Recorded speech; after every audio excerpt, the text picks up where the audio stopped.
Բարդուհի Էլբակյանի հետ։ Տիկին Էլբակյան, Ավարտվեց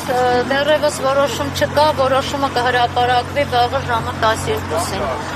Ամբողջը ներկայացվեց, բայց Դավիթի սերի տարան բնականաբար ձգվում։ Իսկ ինչ եք մտածում, ինչ որոշում կարող է կայացնել կատարան վերած փաստարկները լսելով։ Ես գտնում եմ, որ ընդհանրապես խափանման միջոց չպետք է կիրառվի, որտեղ իմ բոլոր գոլեգաները հիմնավորեցին, մենք հիմնավորեցին, որ ընդհանրապես բացակայում է հիմնավոր կասկածը։ Բայց հաշվի առնելով Դավիթ Մինասյանին անձը, հաշվի առնելով 18 տարեկան լինելու հանգամանքը, հաշվի առնելով մի շարք այլ հանգամանքներ, ինչի մասին միջնորդել ենք նաև այլընտրանքային խափանման միջոցներ։ Խոսքը գնում է 18 տարեկան միջին ծանրության ենթադրյալ հանցագործության մասին։ Որևէ փաստական տվյալ, որը կարող էր դատարանին համոզել, որ Դավիթ Մինասյանը կատարել է իրեն մեղսագրվող արարքը, կամ մնալով ազատության մեջ, եթե ընդունենք, որ նախաքննության դեռևս սկզբնական փուլ է, նոր ակտիվ քննություն է գնալու, մնալով ազատության մեջ կարող է կատարել որևէ գործողություն, ընդ որում 3 հիմքն էլ մատնանշել էին, էլ փախուստ, էլ նոր հանցագործության կատարում, էլ անօրինական ազդեցություն, համենայն դեպս որևէ փաստական տվյալ չի ներկայացվել, բացարձակապես։ Իսկ Դավիթը իրեն ինչպես է զգում։ Դավիթը արդեն տրամադրությունը բնականաբար լավ չէ, ես ասացի, չէ, շատ կիրթ, գրագետ, պայծառ տղա է, բայց ամեն դեպքում նա ընդամենը 18 տարեկան է, նոր է դարձել 18 տարեկան, չի էլ կողմնորոշվում, թե իր հետ ինչ է կատարվում, նոր ինձ հարցում է, բա հիմա ինձ ինչ են անելու, բա հիմա ինձ ուր են տանելու, չի էլ պատկերացնում, ինչ պետք է լինի իր հետ։ Անկեղծ ես Դավիթին նայում եմ ու չգիտեի, ասում եմ, խնդրում եմ Դավիթ ջան, հույսով եմ վաղը արդեն տուն են գնալու, այս մի օրն էլ բալես դիմացի, անկեղծ եմ ասում, այդպես եմ իրան ճանապարհել։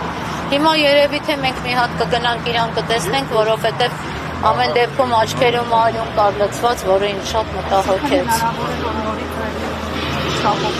Հնարավոր է, դե կանչել էին,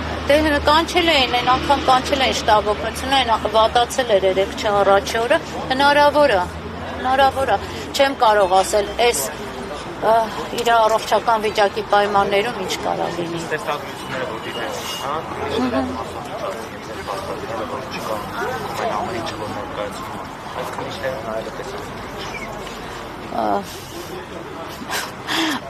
Քննիչները դե իրանց ասածը պնդեցին, համենայն դեպս այն ինչը որ տեսանյութերով չէր հիմնավորվել եւ մեզ համար տեսանելի չի։ Քննիչը նշում է, որ կոնկրետ հարված է եղել եւ հարվածը դիտել է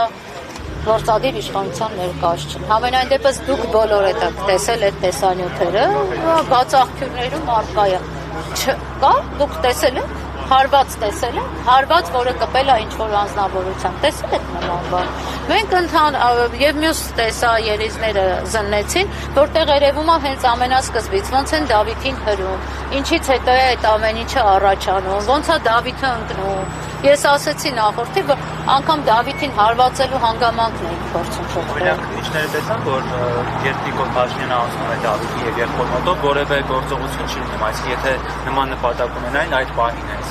իրականացնել։ Դե տեսան, բայց բնականաբար իրանք ասենց ռետորական հարց չեցրեցին, թե բա ինչ էիք ուզում սրանով հիմնավորել։ Այսինքն սենց կարմիր թելով մի բան որոշել են, թե կարմիր գծով անց են գործում։ Քննության հետագա փուլերում բնականաբար այդ մասին կխոսվի, ցուցմունքներ էլ կտրվի, հիմա, բայց ամենակարևորը, ամենաառաջինը Դավիթի ազատության մեջ հաջողվելը։ Իսկ նիստի ընթացքում դժոխք կար տիկին։ Չէ, գործով ընդհանրապես դժոխք չկա։ Մեղադրանք ճանաչված անձ չկա։ Չէ, հենց այդ փաստաբանները դա են փորձում հիմնավորել, որ այն հանցակազմը, ինչը որ դուք նկարագրում եք, պետք է գործով դժոխք լինի։ Այս դժոխք ճանաչված անձ չկա։ Շնորհակալություն։ Այո, վաղը 12